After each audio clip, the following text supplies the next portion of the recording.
Welcome back. It's been a little while. I thought I'd take a bit more time today to talk to you about the issue of video setup and how I do that. I was in one job for about 3 years where my entire role was going around Australia with some really nice equipment and filming and photographing mostly videos of work projects at major construction sites.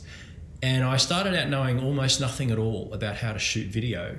And over the course of 2 or 3 years, and it has to be said, a couple of training courses, my skills improved considerably. I recently had cause to shoot some video for a project, and I was out of Sydney and there wasn't any Wi-Fi and I had to upload it and I didn't have control of the lighting. I didn't have any wardrobe with me, and the feedback I got was not very positive. And it was a bit crushing because I'm like, I know how to do this better than that.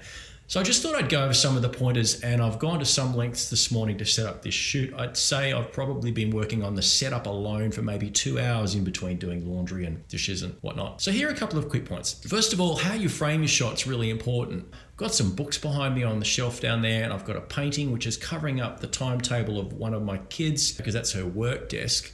I've got a light, whoa, it's hard, behind me, which is an uplight. And then there's another light which you can see which is shining that way, which is kicking light onto the front of those books there.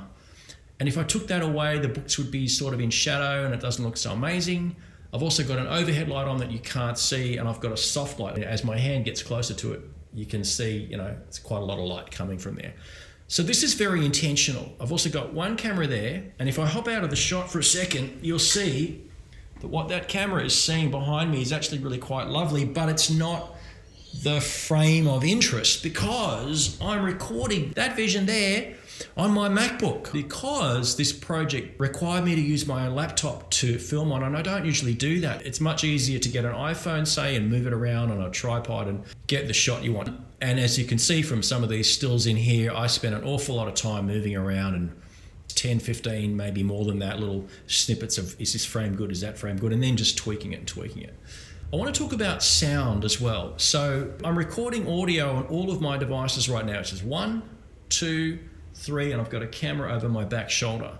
But I'm not going to use the audio off that camera because if I do, it's going to sound a lot like this, which is a long way away. Those things make a real difference. What this shoot does not have going for it is any practicality whatsoever. This laptop is supported on 2 bar stools, then a smaller stool, then a really small stool on top of that, and then the laptop. I've got no desk here, no pens. If I wanted to reach for a book, I've got nowhere to write with. If I wanted to grab pop out of the room and grab something for one of the kids, I'm going to trip over all of my gear. So it's completely useless if you were, say, doing ISO and in front of a desk for 8 hours with a whole bunch of children. You couldn't use this setup at all. This is for making something that looks, halfway decent. And again, this is my dining room I'm shooting in. So I don't have a permanent setup area in my home where I just shoot videos. And if I did, I wouldn't shoot it in a dining room because it's got tile floors and very bouncy walls and sound goes everywhere. I'd use somewhere soft furnishings, probably like a bedroom, maybe a lamp off the side and a bed stand so you're not actually seeing my bed, but it absorbs a bit more of the bang and the pop. I was just recording some stuff for church recently, and I think that was like a 5 or 6 camera shoot, and any one of those cameras would be worth thousands of dollars. Brilliant lenses and amazing lighting rigs and, people who do this for a living, right?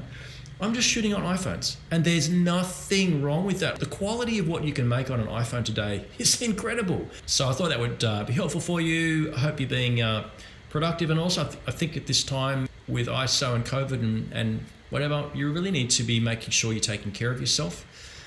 Mental health is a big deal, campers. It's okay to be a bit sad, but make sure you talk to people, right? There'd be something wrong if you weren't really a bit stressed. So get the help that you need, take care of yourself. Talk soon.